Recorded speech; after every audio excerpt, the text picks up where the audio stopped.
So my fiancé, female, 24 years old, and I, male, 27 years old, got engaged in May and are currently planning for our wedding in August. It's worth mentioning that I'm the sole earner because my fiancé is still in university. I've saved up decent amount of money to afford the wedding. Thing is, her parents get involved in everything, from picking the engagement ring on my behalf, to giving opinions on where we should rent, and now my FMIL is constantly giving opinions on our wedding. FMIL would follow up on everything we do and make negative comments on things like the best man, the guest list, and food. She told my fiancé she didn't like who I picked to be my best man and wanted me replace him after a big argument, but I said no, though my fiancé said we should have just done it. Mother-in-law also wanted me to uninvite people I wanted at the wedding so she could add more guests on her side of family. I said no to that also. Now the current or biggest conflict between us. Mother-in-law called saying she didn't like the venue we picked, which is in our hometown. She wanted me to reconsider, but I said no since my fiancé liked it too. But my fiancé came to me yesterday to show me a venue her mom picked and already paid for, saying, since she paid for it then I should say yes, this time. I was in shock and angry because not only did she not consult us, but the venue she picked is 3 towns away where my brother-in-law lives. I immediately thought about my disabled parents who cannot travel this distance for health reasons. Besides that, most of my family won't attend because of distance. I said absolutely not, agreeing on this venue. My fiancé said she disagreed with me and I had no right to complain because her mom and dad paid a lot of money for this venue as wedding gift and we should accept it. I calmly explained why I refused, and she kept saying I'm refusing on purpose because I hate her mom and am playing cat and mouse with her. I bluntly said her mom is indeed making this a game and told my fiancé she's either with me or against on this issue. She either backs me up or there won't be any more wedding planning. She got upset and started crying, asking what she's going to tell her mom and why I was making her choose between me and her parents, but I just feel like she's refusing to see why I don't want this specific venue. So what if her brother lives there? I have never been to that town, so having the wedding just cause her mom paid for the venue is not okay. We haven't talked ever since that argument. My friend called me ungrateful fool for turning away a free wedding venue over distance, but I can't help but feel FMIL did it purposely. My partner has been through a lot. We had been dating for 2 years and planning a life together when she was diagnosed with cancer. At the time she was in school for a dual graduate degree program and managed to finish it. Treatment was rough on her and she struggled a lot through it, and hasn't done well mentally dealing with the unfairness of it all. How different her body is after surgeries, and the fear of it coming back. All perfectly understandable, and I've been as supportive as I can throughout it all. Now all that said, she went into the graduate programs after we started dating, and one of the degrees was at a very expensive school for something that was only related and not required for the work she planned on doing, which would never pay very well. I questioned her about it gently at the time, but she was adamant about getting the expensive degree. It was her life. And we agreed it would be fine, because we could utilize public service loan forgiveness to pay off her debt that would total $100K. This was before cancer. I earn a considerable amount more than her. When we started dating I made 4x, and even with her degrees I make 3x what she does. I've always been happy to spend money on her. And after having moved in together over a year ago and proposing shortly after, I really went into the mindset of it being our money. When we moved in she was finishing her degrees and I covered 100% of our bills, including some tuition costs for an extra semester since she was slightly delayed by her treatment. This was totally fine because school was her job and she'd be able to contribute when she graduated, and even though I make much more, if we are both working full-time jobs it felt fair. Now that she has graduated and started working, she is miserable at her job mostly because she is incredibly anxious that she isn't doing it well, and doesn't feel like her school prepared her. She was already prone towards anxiety and depression, she takes medicine for it. But mentally she is in a very bad spot because of all this. On top of that she feels like she doesn't doing enough for her health, mostly exercise, to keep her healthy to reduce the cancer from coming back, but she says she is too tired after work to do much else than occasionally go on a walk. Recently she got the idea in her head to start working half weeks to give her more time to exercise and stress her out about work less. She says not knowing for sure how long she'll live has changed her priorities about working. Before all this, she was a pretty driven type of personality, working multiple jobs. But working part-time doesn't meet the requirements for public service loan forgiveness. We've talked about it extensively, and she feels it is important for her to work part-time. But I am not very comfortable with the idea for many reasons.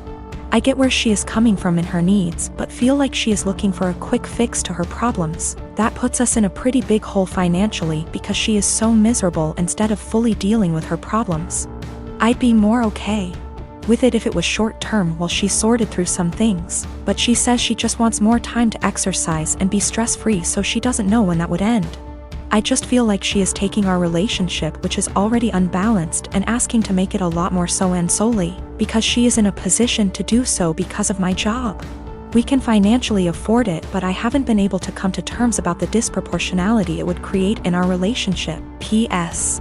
My longtime partner wants to start working half-time to relieve her work stress and give her more time to take care of her health, but it makes me uncomfortable because she has $100,000 of debt, and it would make our relationship very unbalanced.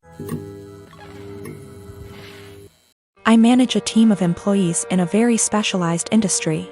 The employees are hired on 2-year contracts that are mostly automatically renewed. Salaries are fixed for the duration of the contract, but raises are negotiated at time of renewal. There are no non-competes. I have one employee, Sarah, who requested a meeting with me last week to discuss a possible raise.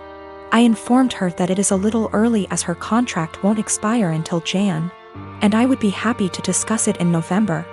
She told me she would like to discuss it now as her current salary does not reflect the amount of work she is doing.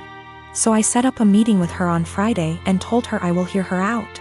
To her credit, she gave well-thought-out presentation listing the average salary in her field, the extra responsibilities she had to take on, and the extra revenue she was able to generate, etc. In the end, she asked for a 19% raise to stay on. This was a substantial jump, but I thought she made some good points, and, with inflation being what it is, I can sell it to the managing partner that we are locking down a good employee for 2 more years. After the presentation, I told her I will just approve the raise and talk to the managing partner about starting her new contract early. Since the only things we are changing are the salary numbers, we can have the new contract ready for her to sign by Tuesday. She seemed very surprised that I did not try to negotiate and looked a little shell-shocked that the meeting was over so quickly. So anyways, I spent the entire weekend selling the raise to the partners and harassing legal to get the documents ready. However, when I gave her the documents to sign this morning, she asked for another meeting to discuss salary. She informed me that after doing more research over the weekend, her pay is still not reflective of all the work she is doing. At this point, I got pretty annoyed and told her that we can discuss in 2 years. I thought that was the end of it, but after lunch she came to my office with 3 offers letters she received from our competitors. One in our city with a salary that is 2 to 3% higher, and 2 from other states that are 8 to 9% higher. She asks for the new salary to at least match the competitor in our city to stay. At this point I got very frustrated and told her that she is now free to work for our competitor, because her contract with us will not be renewed. She called me in and left crying, immediately telling all her coworkers that I fired her for asking for a raise, which obviously caused quite an uproar. My wife thinks that I am the because I could have just said no. She probably had the other offers for a while and was never going to actually leave. She recommended that I offer her back the new contract.